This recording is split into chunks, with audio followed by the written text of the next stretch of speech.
कल तक तुर्की से सीरिया ने कहा था कि आप अपने विमानों से ईरान और इजरायली नागरिकों को हमारे मुल्क मत भेजिएगा, लेकिन अब सीरिया की गवर्नमेंट ने, जिलानी की गवर्नमेंट ने पूरी तरह से ईरानी पैसेंजर्स और इजरायली पैसेंजर्स, यानी ईरान और इजराइल दोनों के लोगों को, नागरिकों को सीरिया ने बैन कर दिया है कि ये दोनों देशों के नागरिक सीरिया नहीं आ सकते।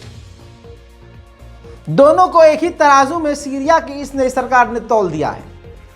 और उसके पीछे लॉजिक ये होगा, जो हमारा अनुमान है, क्योंकि ईरान के जो फाइटर्स हैं, जो ईरानी लोग हैं, वो सीरिया के अंदर अगर यहूदियों पर अटैक करके किसी इजरायली को कत्ल कर देंगे तो बीच में ये जोलानी की सरकार पीसेगी। शायद उनको यही डर है, इसी वजह से उन्होंने सिरे से ही फंद काट लिया तो भैया न तुम आओ न तुम आओ। उधर मेरे दोस्तों, ईरान को एक और तगड़ा झटका इस जोलानी सरकार ने दिया है। ईरान हथियार भेज रहा था हिजबुल्लाह के पास लेबनान, रास्ते में ही सीरिया की इस नई सरकार के हत्थे वो ईरान के हथियार लग गए। इन्होंने रेड करी, गिरफ्तारियां की और बताना चाहूंगा, बल्कि ये देख लीजिए, हथियार ईरान के तमाम जब्त कर लिए। सीरिया की नई सरकार ने पहली बार ईरान के ऊपर फिजिकली कार्रवाई की है, एक्शन लिया है और ईरान के हथियारों को जो हिजबुल्लाह की तरफ जा रहे थे जब्त किया है।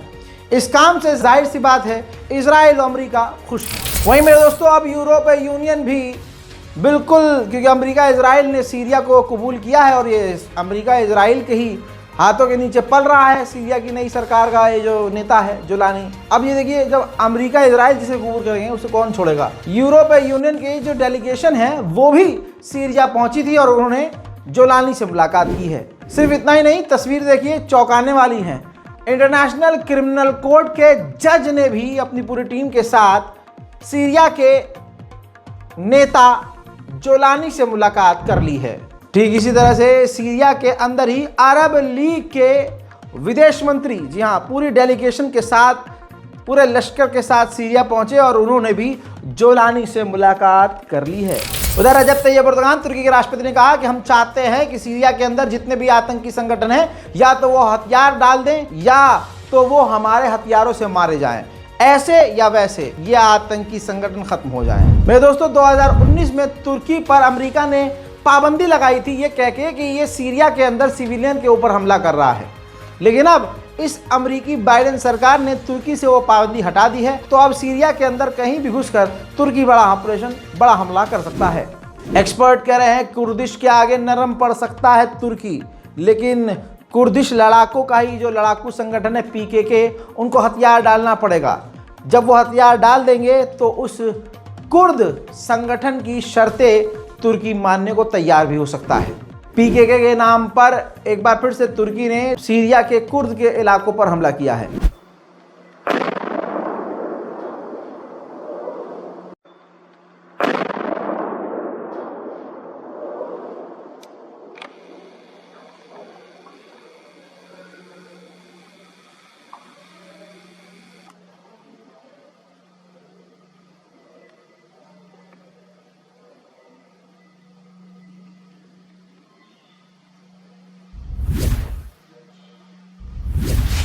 अमेरिका के मिडिल ईस्ट के फौज के सेंटोम के कमांडर जो हैं वो भी सीरिया पहुंचे हुए हैं और इस नई सरकार के बनने के बाद पहली बार सेंटोम के कमांडर वहां पहुंचे और कहा जा रहा है क्योंकि अमेरिका का बेस, मिडिल ईस्ट का बेस वहां मौजूद है, तो वहां पहुंच सकते हैं और वहीं पहुंचेंगे जो सेंटोम के कमांडर हैं। फिलहाल सेंटोम के कमांडर की जोलानी से मिलने की खबर नहीं है। वहीं यूरोपीय यूनियन ने 235 मिलियन यूरोज की मदद देने का ऐलान सीरिया को किया है। उधर इन तमाम चीज़ों के बावजूद सीरिया की चूड़ीदार सरकार की असलियत ये है, ये देख लीजिए, तमाम चीज़ें एक तरफ, लेकिन सीरिया की इस सरकार की यही औकात है कि वो इजराइल को रोक नहीं पा रही है। ये सबूत दिखा रहा हूँ कि इजराइल की सेना सीरिया के और अंदर घुस रही है, डैम की तरफ बढ़ रही है और डैम पर कब्जा करने की तैयारी कर रही है। हो सकता है जब तक आप ये अपडेट देख रहे हो सकता है डैम पर कब्जा कर भी लिया गया हो। अब तक मैं आपको सोर्स बता रहा था, अब मैं आपको दिखाऊंगा तुर्की की फौज सीरिया के अंदर तक घुसी है। देखिए,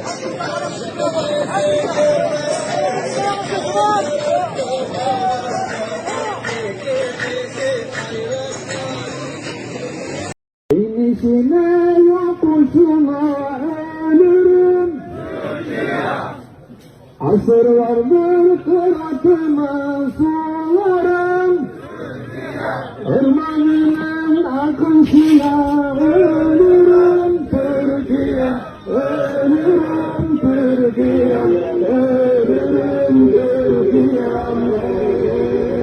Ermeni'nin akışına ölürüm, Türkiye,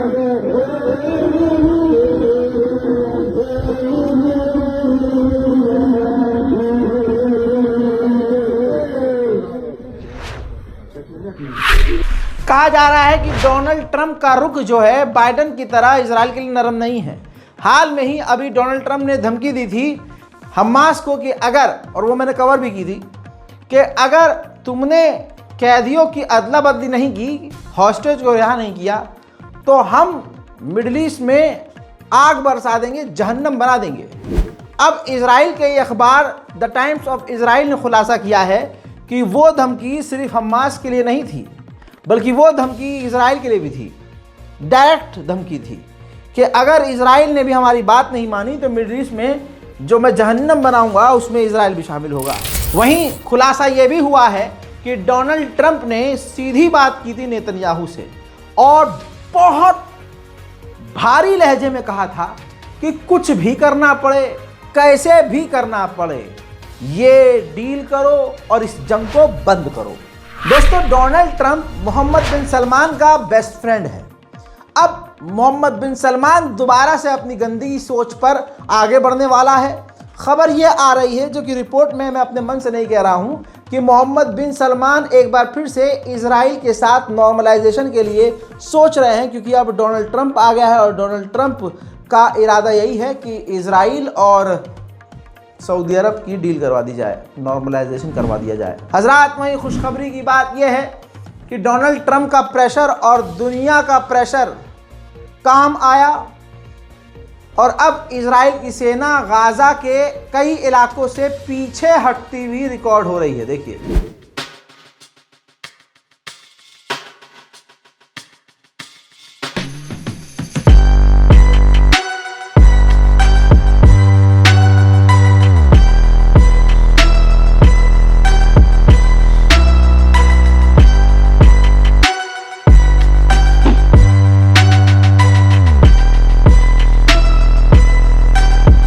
वहीं गज्जा छोड़ने से पहले इजराइल के सैनिक नेशनल एंथम गाते हुए भी नजर आ रहे हैं। फिलिस्तीन के राष्ट्रपति महमूद अब्बास ने कहा है कि फिलिस्तीन अथॉरिटी गाजा को कंट्रोल करने के लिए पूरी तरह से तैयार है। उधर इजिप्ट ने भी ऐलान कर दिया है कि हम तैयारी कर रहे हैं कि गाजा के मरीजों को, जिनको इलाज की जरूरत है, घायलों को, उनको अपने यहाँ लेने की तैयारी कर रहे हैं। उधर अमेरिका ने एक बार फिर से यमन पर पूरी तरह से पाबंदी लगाई और दूसरी तरफ से हुतीस के ठिकानों पर बमबारी भी की। तमाम चीजों के बीच यूनिसेफ ने कहा है कि हर दिन 35 बच्चे मारे गए थे। हजरात, लोग कह रहे थे कि रजा भाई आप ये कैसे कह रहे हो कि हमास जीत गया, गज्जा जीत गया और इजराइल हार गया। मैं आपको समझा देता हूँ। रिपोर्ट यह है, जो लिखित में रिपोर्ट आ चुकी है, कि इजराइल को इस जंग से 67 बिलियन डॉलर का नुकसान हुआ और 60,000 कंपनियां इजराइल के अंदर बंद हो गई। अल्लाहु अकबर। भाई जरा इमेजिन करो, 60,000 कंपनियां अगर बंद हुई, इतने बड़े लेवल की बेरोजगारी हुई होगी। सिर्फ इतना ही नहीं, टूरिज्म सेक्टर 70% डाउन हो गया, 70%, जिसकी वजह से टूरिज्म सेक्टर को $5 बिलियन का अलग से नुकसान हुआ। हजरात, उधर कुत्ते की नस्ल तो कुत्ते की ही होती है, कुत्ता भौंके जा रहा है, इसका मुंह बंद करने वाला कोई नहीं है। एक तरफ डील हो रही है, दूसरी तरफ इजराइल का ये भौंकने वाला कुत्ता फाइनेंस मिनिस्टर धमकी दे रहा है, कह रहा है कि हम फिलिस्तीनियों के चेहरे से उनकी खुशियां मिटा देंगे, उनकी मुस्कुराहट छीन लेंगे, क्योंकि वहाँ जश्न मनाया जा रहा है, खुश हो रहे हैं लोग बेचारे कि भैया अब चलो बमबारी ख़त्म, अब हम खून लाशें रोज़ न देखेंगे। लेकिन ये कुत्ते का बच्चा कह रहा है कि हम उनके चेहरे से खुशियाँ छीन लेंगे, मुस्कान छीन लेंगे। गाज़ा पूरी तरह से बर्बाद हो गया है और वो हमेशा ऐसे ही रहेगा। मेरे दोस्तों, इस रिपोर्ट को खूब शेयर कीजिएगा, चैनल को सब्सक्राइब कीजिए। दुनिया की तमाम बड़ी खबरों के लिए चैनल को सब्सक्राइब जरूर कीजिए। अपनी राय कमेंट में लिखिए। मैं हूं रज़ा और आप देख रहे थे रज़ा काफ़ी अनस्क्रिप्टेड। जय हिंद।